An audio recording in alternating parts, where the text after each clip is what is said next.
What is up, guys? Welcome back to Doomsday Device Gaming, and today I have a deck profile for you of a deck I just got second place with at my locals.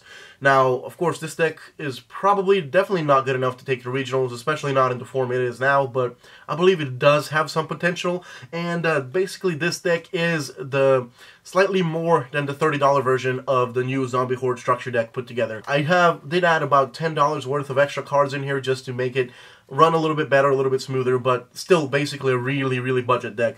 And for it to get second place is really cool, especially with some of the decks I went up against. So first off, we're going to start off with 3 copies of Doom King Balderok, whatever you call it. That name is actually really hard to pronounce.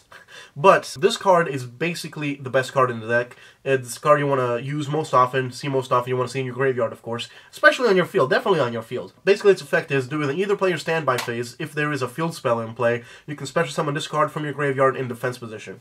Now, that effect's cool and all, but the second effect is where this card actually really shines. Once per chain, whenever a zombie monster activates its effect, you can negate it or choose to banish another monster whenever that happens. So, with Zombie World in the field, all of your opponent's monsters are zombies. So, whenever they activate effects, you can negate it. Or, if one of your other zombie monsters activates their effect, you can banish one of your opponent's monsters whenever that happens. So, it's really cool. You can only use both of those effects once per turn, but you can use both of them in every turn. So, yeah, this card is actually really cool, really interesting. That's basically one of the biggest reasons I ended up winning, because, you know, disruption and negation is a really good thing to have in today's Yu-Gi-Oh! You can even negate hand traps and everything else because there are zombies and their effects activate in a graveyard after discarded. Next, we have Necro the Banshee. This is another new card. These cards are really cool. Basically, this is how you get your Zombie World on the field. When this card is in the graveyard, you can banish it for this is a quick event, by the way. You can banish it and activate Zombie World straight from your deck. Now, while this card is on the field, your opponent cannot target or destroy Zombie World in any way. Now, of course, this card is not going to stay in your field for that long at all. You really do want it in your graveyard, so in case one of your Zombie Worlds get destroyed, you can just play another one straight from your deck. It's a really good card. And finally, for the new cards with the Monster Isle, actually we have 2 more, my bad. First, we have Tatsu Necro. This card is pretty decent. It's pretty interesting. Basically, you can use it for a Synchro summon with a monster from your hand. So let's say you have Necro Banshee or some other level 4 zombie monster in your hand. You can go straight and special summon the new zombie, the Red Eyes Necro Dragon, I believe it's called. I do run in this deck. I'll go over in my Synchro things. But basically, you know, you have a 1-card Synchro, and it's pretty cool, pretty easy way to get it, pretty quick way to get it. Unfortunately, I didn't get to use this card that much because, you know, as cool as the Synchro monster is, the play is mostly focused on the Doom King guy because he's so much better. I'm probably going to end up taking this out whenever I rebuild the deck. Next, we have 3 copies of Glow Up Bloom, and this is how you get your Doom King out. This card is really cool. Basically, whenever it's sent to the graveyard, destroyed by battle, milled, whatever, you can banish it and add 1 level 5 or higher zombie-type monster to your hand, or if Zombie World's on the field, you can special summon that target. So, basically, you play your Zombie World any way you can, you get this to the graveyard, you special summon your boss monster, done. You get your 2 negations, you get whatever, you get everything you need. This card combos really well with the other 2 new cards. There's been a lot of times where I've milled both this and Necro Banshee at the same time, so that way you get your Zombie World at the same time, and as well you get your your Doom King on the field at the same time. Really good combo, really great card. This is one of the cards definitely staying in if I end up rebuilding the deck, which again I think I will. Probably gonna add a lot more Lightsworn Engine, some fun stuff like that. Now for the old cards, we have only 1 high level card, which is gonna be Kasha. This is pretty much a board wipe. Basically, all you have to do is control 2 or more zombie monsters on your side of the field. You can special summon this card from your hand. When it's special summoned, you return all other monsters to the hand. So basically, just clears your opponent's board of their monsters. They all return to wherever they go, extra deck, hand, whatever. And this card gains attack equal to the number of the original zombie-type monsters times 1,000. So even though Zombie World's on the field, you won't get the attack boost from this card because your opponent's monsters are not originally zombie. So this card will usually be at about 2,000. I think I played this card maybe once in a tournament, but most of the time I wasn't either able to get it off or I had no need to because I had my opponent back into the corner. So this card is definitely not going to stay in my next version of the deck, but it is pretty good disruption. So, you know, I might put it in my side deck just in case because, like I said, it's a decent way to clear a board, but it didn't come up way too often for me just yet. Next, this is one of the cards I ended up adding in, and this is Armageddon Knight. This card is really cool. Basically, you can send one of your dark monsters to the graveyard upon summon. So, I usually use it to either send Banshee or a Glow Up Bloom to the graveyard so that I can either get my Zombie World on the field or get another copy of Doom King on the field. So it's a really good card, a really good play extender. I love this card. It's really cool. I had 3 copies of Zombie Master in here, and which came in the structure deck. I decided to trade it out for these. These cards, in my opinion, are so much better for the deck, and they're definitely going to stay into the next version, I believe.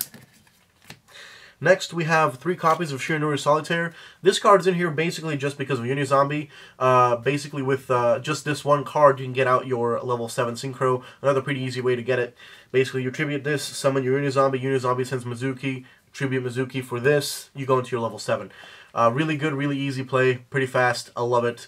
However, I'm not sure if this card is going to stay in my deck, because if I don't focus on the level 7 Synchro, I might just take this out in Unizombie. I haven't decided just yet, but for these plays, it's actually a really good card. And in this deck, the way it is right now, this is basically one of the best cards you can have. 3 copies of Mizuki, because you can't run a zombie deck without Mizuki. Basically banish from the graveyard, special summon a zombie from the graveyard. Really cool. Awesome card. Then after that, we run 3 copies of Gozuki. This card is pretty interesting. Not my favorite card, but it does get some of the players off. Once per turn, I can send a zombie-type monster from my deck to the graveyard. Pretty easy way to dump stuff, so basically another version of Armageddon Knight from my deck or something like that. Pretty interesting, and plus its second effect, whenever it gets sent to the graveyard, I do get to special summon a zombie monster from my hand if I banish something. However, it is just a little bit slow. I'm probably going to end up taking this out in the next build. I'm not 100% sure yet, haven't decided, but it did work for me pretty decently in this build, I will say that. And after that, we have the last of the monsters, which is going to be our Unizombie. Unizombie is basically here to help us dump cards into the graveyard, and of course, especially some of the new Red Eyes Necro Dragon, which again, like I said, it's a pretty decent card. So yeah, basically that's all we have of the monsters. Let's go into the spells. First, of course, we're going to have to run 3 Zombie Worlds. Best card in this deck, works really great, especially with our Doom King guy, Doom King Baldurogue, however you say that. Definitely run at 3 with this deck. It's really cool, really useful, awesome. After that, of course, another way to get out Zombie World, I have 2 Terraformings. Now, this deck did come with a card called Metaverse, which I honestly didn't like because it was a little bit slower than I wanted. So I've had to go with Terraforming instead because, you know, the faster you can get your Zombie World, the better in this deck. Next, we run 2 Books of Life because it's a Monster Reborn, plus you get to banish your opponent's graveyard. Pretty easy, pretty good card, except if you draw your first turn, then it's kind of a dead hand. After that, we have 2 Burial from a Different Dimension. This card's really cool to recur your resources, especially your Mizukis. If they get banished, put them back in your graveyard. Other cards as well. You can reuse your Necro Banshee as well. So, pretty good card. Definitely gonna stay in this deck. So you can recur your resources, use your cards again. Awesome. After that, we of course have to have the mandatory Foolish, send whatever I need in the graveyard, best card ever. Then, the new cards, we have Zombie Necronize. This card is pretty interesting. I actually used it a couple of times. Basically, if you have a level 5 or higher zombie monster on your side of the field, you can take control of one of your opponent's monsters. I've used this to push for game about twice, I believe. Especially remember using it against the Blue Eyes player to get some of his Blue Eyes on my field and crash into his to help me clear the board because I couldn't get over it. I might consider keeping it in this deck, I'm not 100% sure. Now, the other new spell is going to be Zombie Power Struggle. This card is really good, however, I never really had a chance to use it, and I actually always ended up signing it out. Basically, you can choose 1 zombie monster on the field and make it gain or lose 1,000 attack. So if you have Zombie Worlds and you can't get over something on your opponent's side, you play this and you can get over it now because it loses 1,000 or you gain 1,000. So a really interesting card, however, unfortunately, I never ended up using it in this in my duels. Next, we have Return of the Zombies. This card is also pretty interesting. Basically, you can banish a zombie monster anywhere on the field and then special summon a monster from the player's graveyard to control the banished monster. So, you can use it to return one of your monsters, or you can use it to disrupt your opponent. Let's say there's someone a good fusion or good link monster out. You can get rid of that link monster and have them special summon something else from the graveyard that's weaker that you can run over. Now, this and the last 2 cards have a another pretty interesting option on them. Basically, all 3 of these do the same thing. You can return one of your banished zombie monsters to the deck to set one of these cards on the field so you can use them again. Pretty interesting way to basically reuse your resources and reuse these cards. So there's really no need to run these more than at 1 if you really need to run them at all. Of course, like I said, the only one I ended up using was Necronized, the other two ended up signing out. And lastly, for the traps, I ran 2 Needlebug Nests. This card helped me out so much in this duel. Just activate it, dump the resources I need into the graveyard, and just go off from there. Basically, if you don't know what it does, it dumps top 5 cards from your deck into the graveyard. Now we go on to the extra deck, and I do run 2 copies of Red Eye's Necro Dragon. Basically, this is a level 7 Synchros, hence why Unizombie is in this deck, and Tatsu Necro. This card gains 100 attack for every zombie monster on the field and in every player's graveyard. You can get it up to pretty ridiculous amounts of attack with Zombie World on the field. And whenever it destroys a monster by battle, or whenever a zombie monster is destroyed by battle, you can special summon 1 zombie from either player's graveyard.